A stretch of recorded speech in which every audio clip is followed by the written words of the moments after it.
O fim da infância de Arthur C. Clarke. O que acontecerá com a humanidade quando finalmente terminar nosso período infantil aqui na Terra?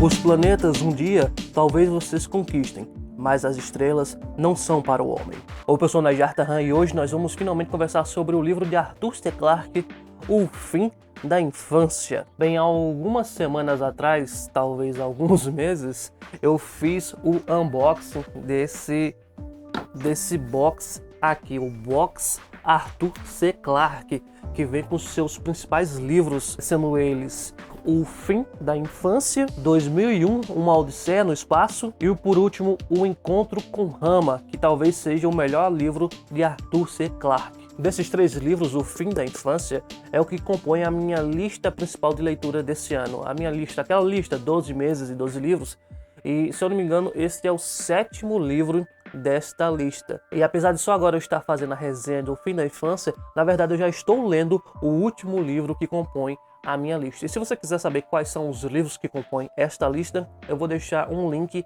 aqui no card do canal e na descrição deste vídeo. Bem, mas do que trata O Fim da Infância? Bem, O Fim da Infância se passa na época da Guerra Fria, em que os Estados Unidos disputavam com a União Soviética quem iria conseguir mandar o primeiro homem à Lua. E é nesse contexto, então, que há a invasão alienígena. Em um dia como outro qualquer, de repente aparecem naves gigantescas sobre as principais capitais do mundo, muito semelhante, aliás, com o que a gente vê em Independence Day, sim, aquele filme com Will Smith, só que O Fim da Infância foi lançado muito, mas muito antes do filme. E o que acontece então?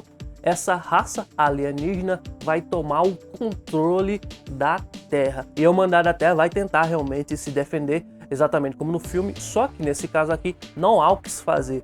Essa raça ela é muito mais avançada e não tem como a humanidade ter a mínima chance. Eles chegam até a jogar uma bomba atômica na nave, mas isso não resulta em absolutamente nada e a humanidade não tem o que fazer. Ela se vê então dominada por essa raça alienígena. Bem, então vamos por partes.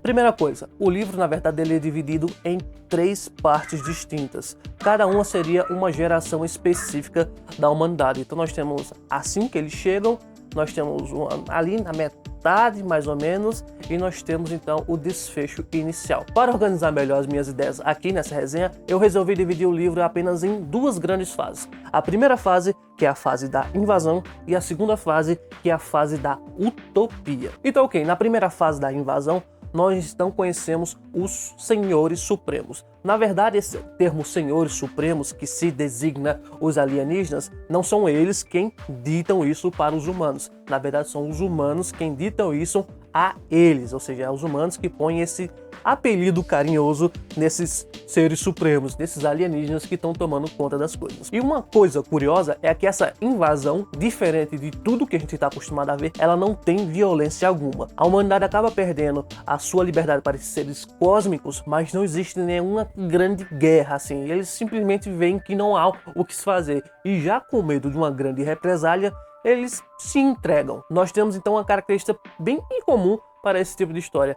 Esses Senhores Supremos, eles não se apresentam de cara para a humanidade. Então o que eles fazem é ter um contato com apenas um único representante da Terra, que é o Secretário-Geral das Nações Unidas. Então esse secretário vai até um veículo que os próprios Senhores Supremos enviam, ele entra ali, então ele é levado até a nave-mãe, e lá ele recebe as ordens que devem então ser repassadas para o resto da humanidade. Então existe todo esse controle, mas com os Senhores Supremos sempre escondendo a sua face, sempre ocultos. E claro que a humanidade não ia assim aceitar tão fácil se subjugar à toa. Então existem alguns grupos que são contra esses Senhores Supremos, mesmo eles não sendo ofensivos à humanidade, mas eles tentam resistir de alguma maneira. Porque no final de contas a humanidade perdeu totalmente a sua privacidade, perdeu também o seu livre-arbítrio e todas as decisões agora são tomadas, pelo menos todas as grandes decisões a nível mundial, são tomadas pelos Senhores Supremos, essa raça alienígena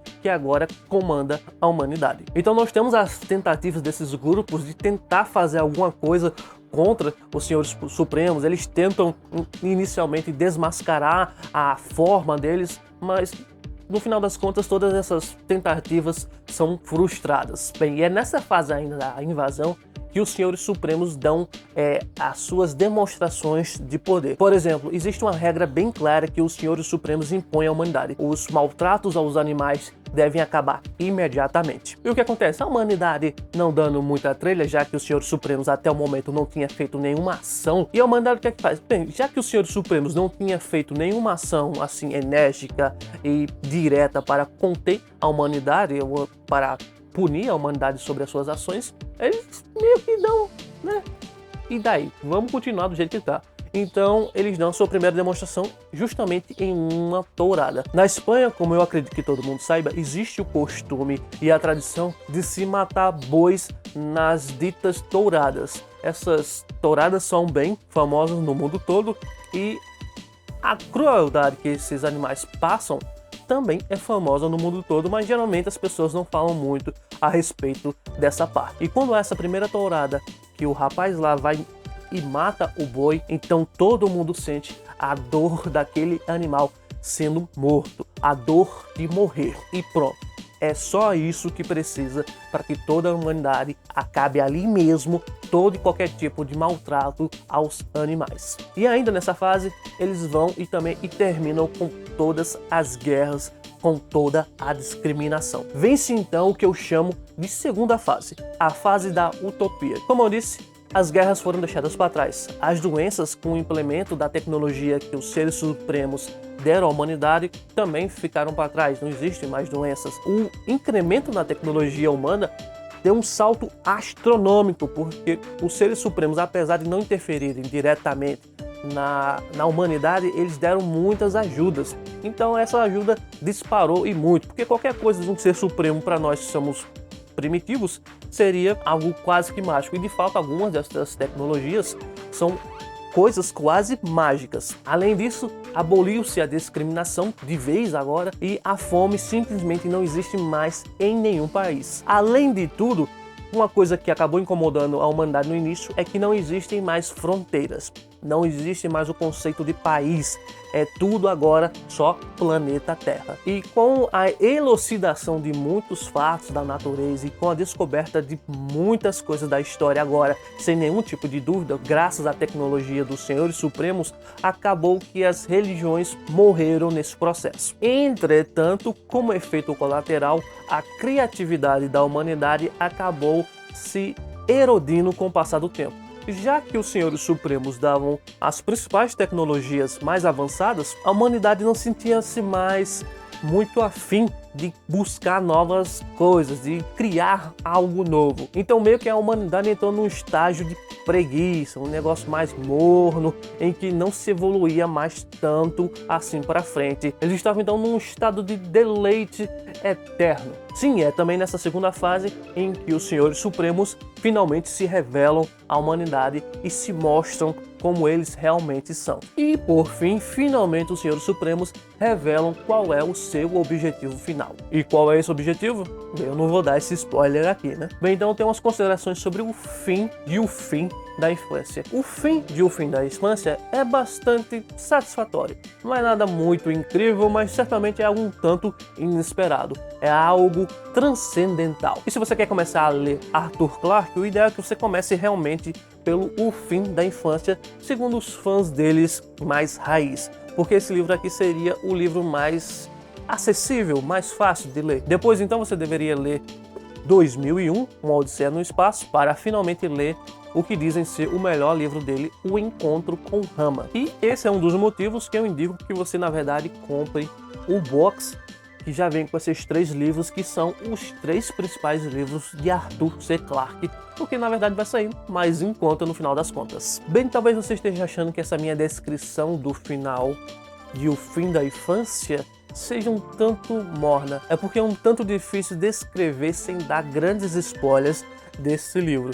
Mas eu tenho que dizer uma coisa, de todos os livros que eu li até neste momento, eu já li alguns livros, eu tenho que dizer que ele certamente vai estar no meu top 3 melhores livros que eu li nesse ano de 2021. Se eu fosse pegar os livros só de ficção científica que eu já li até agora, ele certamente é o melhor. Então esse livro é muito, mas muito bom. É um livro de fácil leitura. O Arthur não se apega demais a explicar como as coisas funcionam, e sim, ele dá mais importância à fluidez da história, até onde ele quer chegar com aquilo, o que deixa essa história acessível a muito mais gente e deixa ela certamente mais divertida. E esse livro certamente vai entrar nas minhas indicações para quem quer começar a ler ficção científica, ou sci-fi para os mais moderninhos. Gente, não se esqueça de dar uma olhada nos links que eu deixei na descrição desse vídeo, porque eles complementam a resenha de O Fim da Infância de Arthur C. Clarke. Muito obrigado pela sua audiência e nos vemos em uma próxima.